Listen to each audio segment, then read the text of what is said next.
Përshëndetje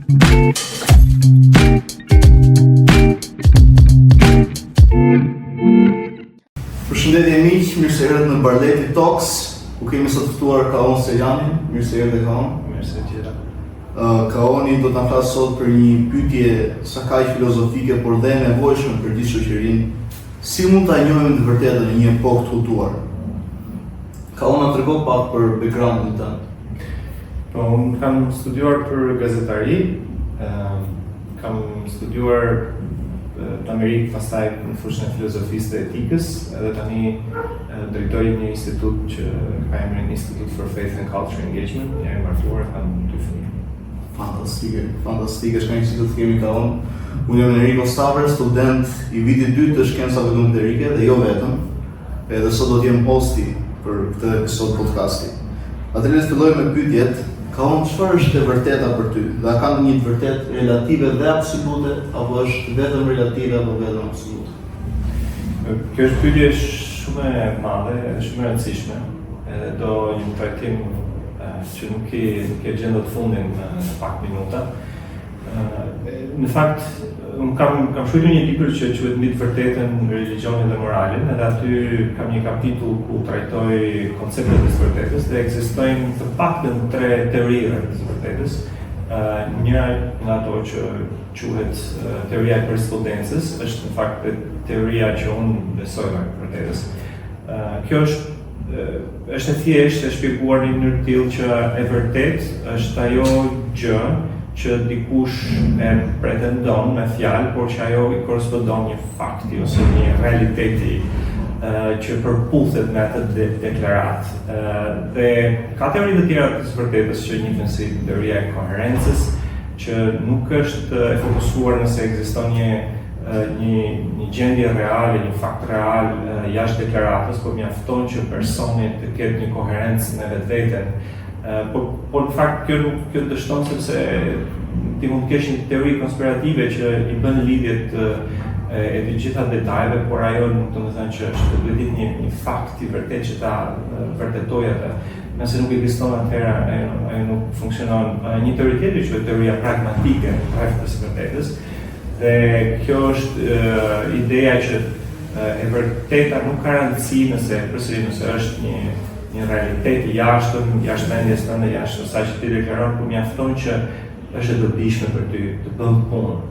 Edhe ka në ajo përqeshje tani, por në fakt ka filozofë të nderuar në universitetet të mira evropiane ose perëndimore që përpiqen ta promovojnë këtë koncept të së vërtetës.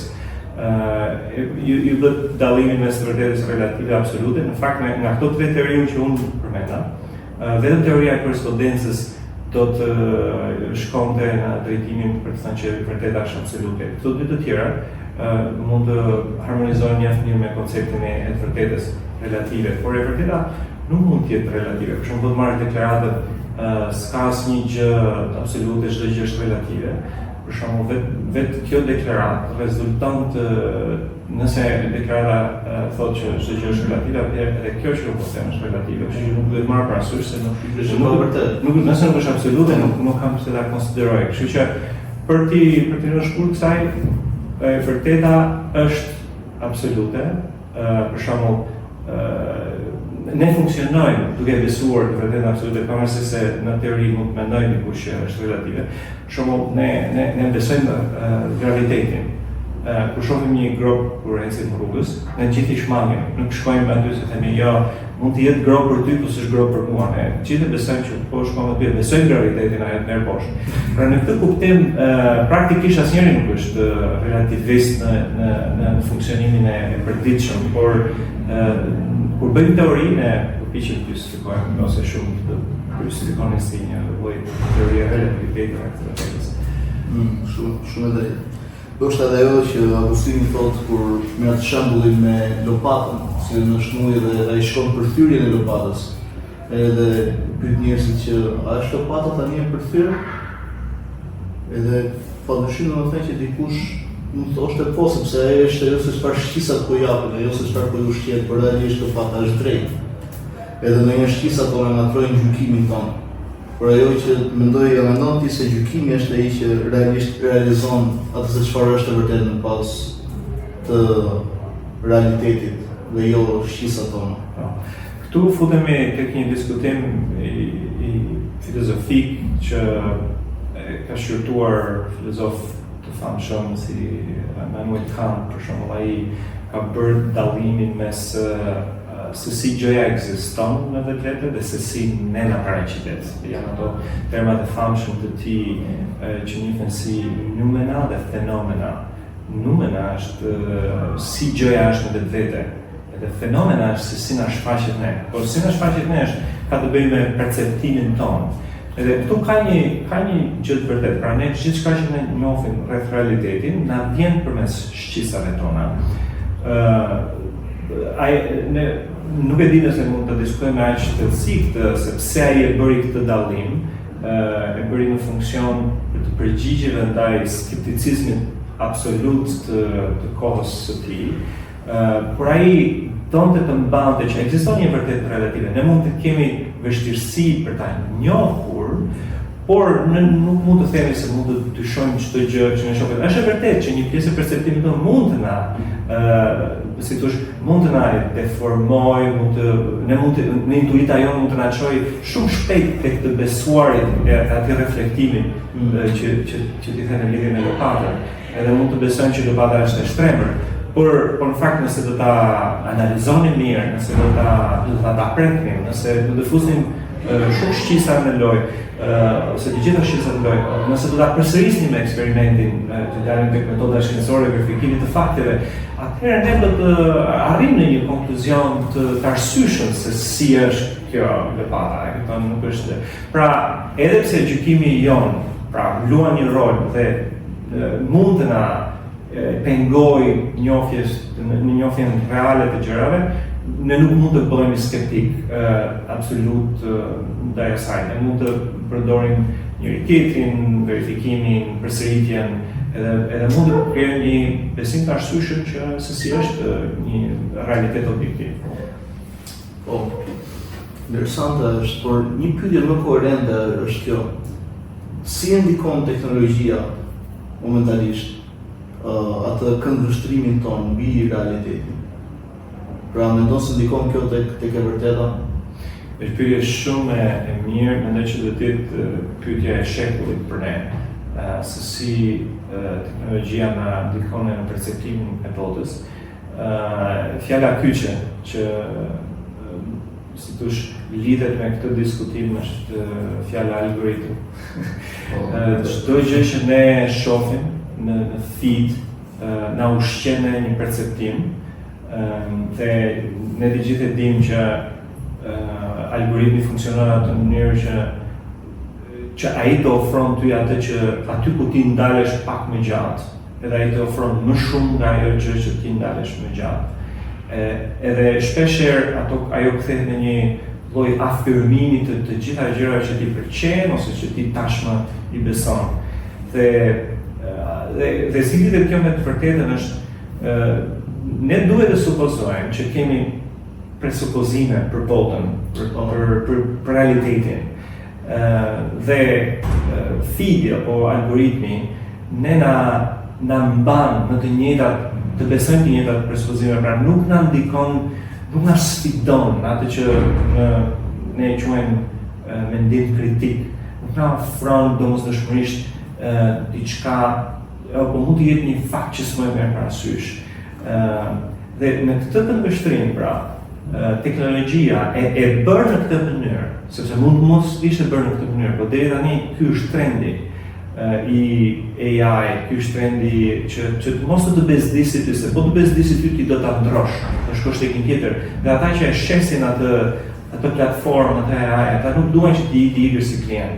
Dhe në këtë mënyrë ti nuk ndërvepron me çfarë është objektive në këto gjëra që unë besoj dhe çfarë nuk është. Pra në një farë mënyrë të mbetet në dorën tënde që të jesh nismëtar i asaj i të bërit pyetjes, po ndoshta kjo që unë po besoj, këtu ku unë po qëndroj, këtu ku unë po ushqehem me këtë lloj algoritmi, ndoshta kjo nuk është e vërtetë, po të duhet të vi nga ty sepse nuk ta ofron teknologjia. Pra teknologjia mund të, nëse ti do ta pyesësh, nëse ti do ta orientosh, nëse ti do shkosh në një drejtim, ajo do të ndoshta do të ofrojë fakte të tjera, por prapë të mbetet ty në dorë, nëse ne do të mbetemi pasiv në këtë marrëdhënie me këtë teknologjinë, ne nuk do të gjejmë më shumë të vërteta, ose nuk do të rrëzojmë ato që nuk janë të vërteta tek presupozimet tona. Ne do të mbetemi në atë fuckën, në atë kuastën tonë, dhe secili nga ne do të mendojë se është në të vërtetën, por do na pengojë që të kemi këtë mendimin kritik. Pra, në një farë mënyrë, për të shkuar, është e rrezikshme në botën e teknologjisë që njeriu të afrohet gjetjes së vërtetës objektive. Pra, në shumicën e rasteve teknologjia intensifikon me pak fjalë atë se çfarë ti realisht do. Është kjo në pak fjalë që ne po mundohemi të shprehim, domethënë, me këtë. Eksakt, në mënyrën se si është ndërtuar, se po të ishte ndërtuar ndryshe që teknologjia të ofronte një alternativë tjetër mendimi, a e ke konsideruar këtë? Apo po sikur ky lloj të menduarit të mos jetë i vërtet, pra do të ishte sfidues, por në fakt nuk është. A mund të ishte? Mund të ishte. A mund të ndodhi në të ardhmen që dikush ta kanalizojë në këtë drejtim, por për sa kohë të ekzistojë marketingu, për sa kohë të ekzistojë dëshira për të mbajtur ty të kënaqur, është siç bëhet me çdo produkt. Askush nuk do që kur e provon ti një produkt kesh dyshimin të ndrosh produktin, ai do që ti thosh qëndro këtu sepse është e mirë për ty.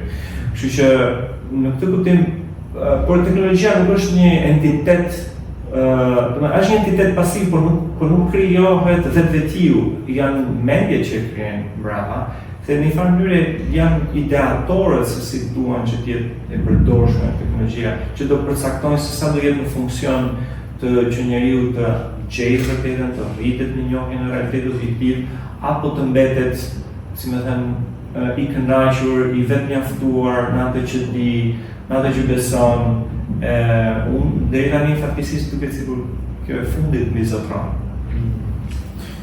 Po e drejtë. A mendon se dy të vërteta ose disa të vërteta, të cilat janë në kundërshtim me njëra tjetrën, mund të bashkëjetojnë ose të bashkë ekzistojnë? E shoh të pamundur. Për shembull, unë mund të besoj që jam këtu duke biseduar me ty dhe mbi kohë kemi një çati, edhe mund të them në të njëjtën kohë, ne jemi duke biseduar këtu, por mbi kohë nuk është një çati. Këto nuk mund të jenë të dyja të vërteta në të njëjtën kohë, në të njëjtën mënyrë. Pra, dy gjëra që kontradiktohen, edhe këtu shkojmë tek filozofi famshëm i antikitetit grek, që është Aristoteli, ligji mos kontradiktis në për tyre që kanë të vruar. Ai na mëson që dy gjëra që kontradiktohen, e thënë në formulë matematikore, si në gjuhë matematikore, A nuk është e barabartë me minus A, pra nuk mund ta pohosh dhe ta mohosh të njëjtën gjë. Janë ligjet e tjera që lidhen me logjikën që janë identitetit i mesmes, përjashtuese e gjëra të tilla. Kështu që nuk ka si tjetë. Pra, një mënyrë e lezetshme e të thënit të kësaj është dikush që do thoshte dy gjëra të kundërta janë të vërteta në të njëjtën kohë, është ai që do thoshte që mund të kalojnë, edhe unë mund të kaloj rrugën edhe autobusin. Në fakt, mund të përpiqesh, por nuk do dalësh, pra nuk mund të funksionojë në një kohë.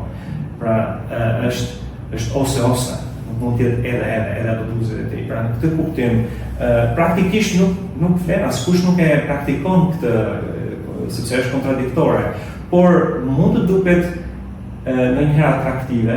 Arsyeja pse duket atraktive sepse shumë nuk krijon një tension, sidomos kur vjen puna tek gjëra që besojnë. Shumë ti beson një gjë, unë besoj një gjë, këto kontradiktohen me njëra tjetrën, por po të themi ne të dyja janë të vërteta, e ruajmë këtë duke mos tolerancë, nuk e ngushtojmë tjetrin, jemi dashamirës, por në fakt idetë kontradiktohen, edhe ne për të ruajtur këtë lloj paqe mes nesh, vim në përfundimin ose vim në fundimin që ndoshta të dyja janë të vërteta. Por në fakt ne nuk duhet të vimë të, ne mund të themi që ne duhet ta tolerojmë njëri tjetrin, idetë tona nuk e tolerojnë njëri tjetrin. ti thua 2 + 2 bëjnë 4, unë them 2 + 2 bëjnë 5, them ne mund të bashkëjetojmë, por këto që po themi ne nuk bashkëjetojnë, vetëm njëra ka është shumë e drejtë. Shkurtimisht cilët janë disa filozofë që kanë ndikuar atë mënyrën se ti e shef botën ose mënyrën se ti mendon filozofikisht? Po, janë disa, për shembull, Platoni është një filozof i antikitetit, ajo për cilën unë i të hiqet ndaj mendimit të tij është sepse ai e shikon që ka të vërteta që janë të botës arsyetimit, të botës logjike, që nuk janë domosdoshmërisë të botës fizike. Dhe ato janë të rëndësishme. Për shembull, teoria e formave të tij të çon në këtë lloj të menduari. Arsyeja pse për mua është e rëndësishme kjo është sepse për shembull kur vjen pika tek e vërteta morale ose vlerat morale nuk i gjen dot në botën fizike, domethënë nuk i studion dot si studion biologjin, kimin, fizikën. Po janë të vërteta gjithsesi, për shembull të vrasësh në pafajshëm, është një vërtet morale që nuk e studion dot me laborator, por na ndihmon Platonin në konceptin e tij, po padyshim Aristotelin në çështjet e logjikës, po mua më inkurajojnë mendimtarë të tjerë që janë të botës shpirtërore, që është Agustini, Thomas Aquini, Blaise Pascali, është flet për intuitën, flet për sidomos për të bukurën, për të drejtën, për të vërtetën.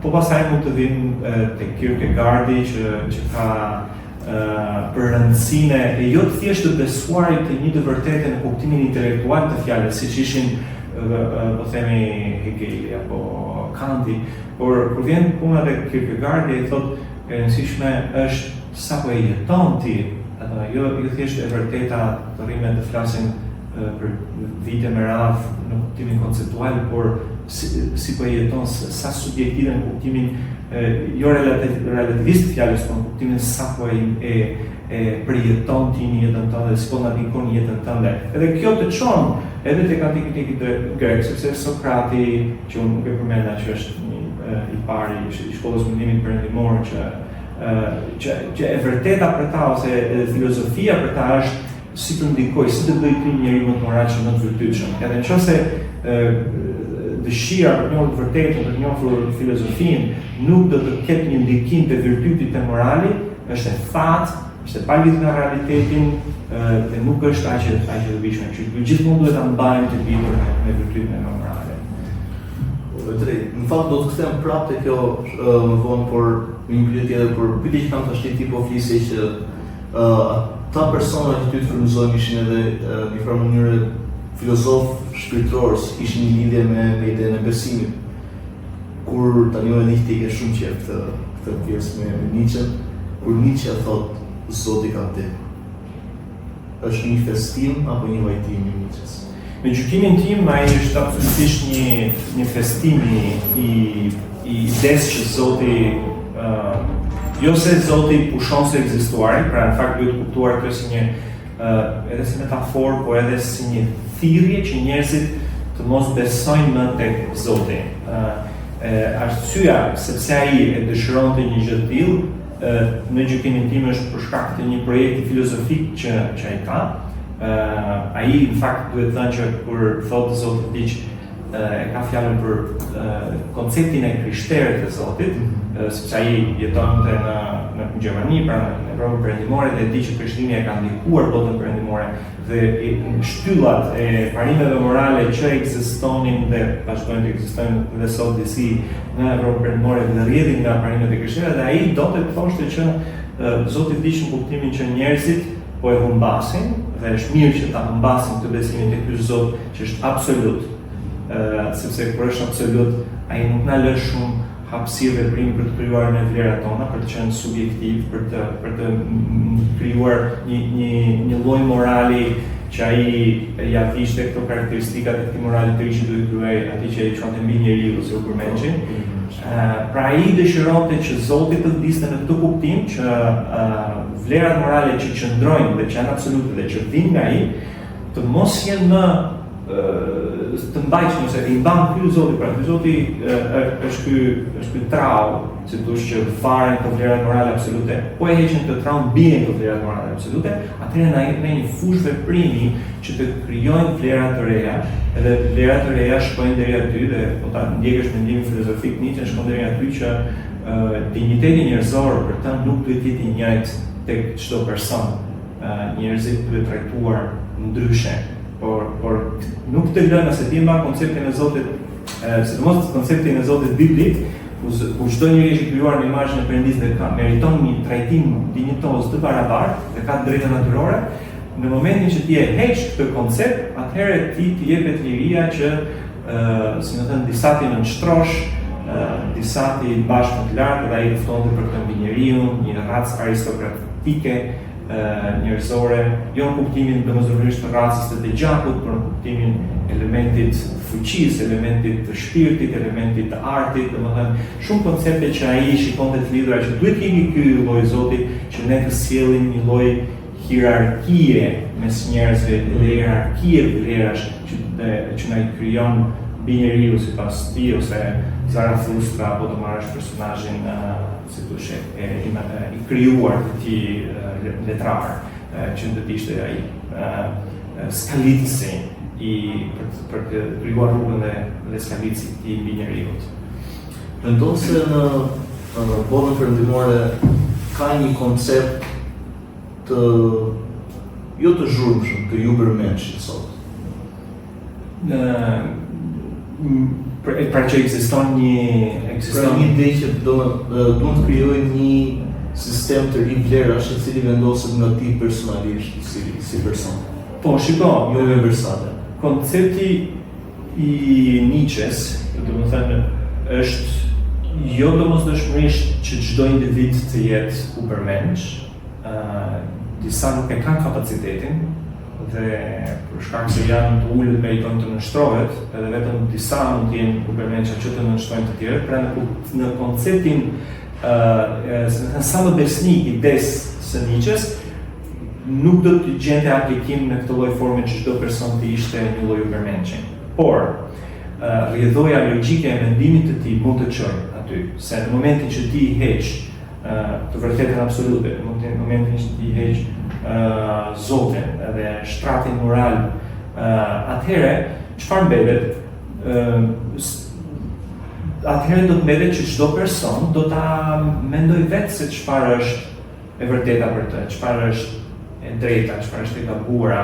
Dhe në një kuptim, ajo domosdoshmërisht çon që njeriu bëhet një lloj Zoti, pra ti ke eliminuar konceptin e Zotit dhe i atributet e tij, të krijimit të vlerave, të krijimit të drejtës, të vërtetës, ja ke lënë në dorë njeriu. Kështu që në këtë kuptim, po, çdo person bëhet një lloj Übermenshi dhe kush është Übermensch më i madh se një tjetër është ai që ka më shumë pushtet pastaj, ai që ka më shumë afron më shumë njerëz, ai që merr më shumë hapësirë dhe ushtron këtë lloj ndikimi të tjerë. Dhe kjo është në një farë mënyrë kaosi moral, se kur grupohen edhe kështu atë fillojnë dhe përplasjet edhe ai individu ose ato grupe që sundojnë ato bëhen Übermensch në atë kuptim të Nietzsches. Shumë faleminderit për eksperiencën tënde, për gjithë këto mendime fantastike që na dhe. Pyetja e fundit është nëse do kishte një mesazh për gjithë nxënësit në Barlet, cili do të ishte? Po mesazhi mund të zgjidhja shumë, por mesazhi më kryesor që unë shoh që e mundon shumë rinin, jo vetëm shqiptare, por botërore, është marrëdhënia me teknologjinë. Nëse të kisha mundësi të indikoja është qëndroni sa më larg telefonit.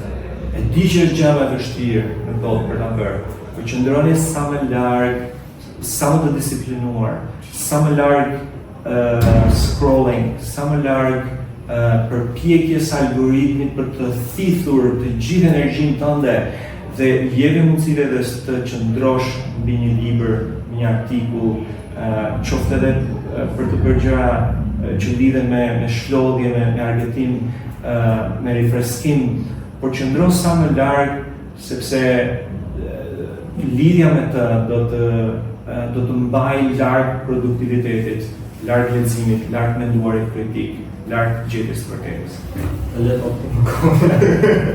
Se besoj ishte shumë koneksione të kishim, shumë faleminderit që erdhe në Parletin Talks edhe ndave gjithë eksperiencën tënde ose një pjesë të eksperiencës tënde në këtë kohë limitur që kishim me ne. Edhe shihemi episodin tjetër. Faleminderit për ftesën, kënaqësi për mua.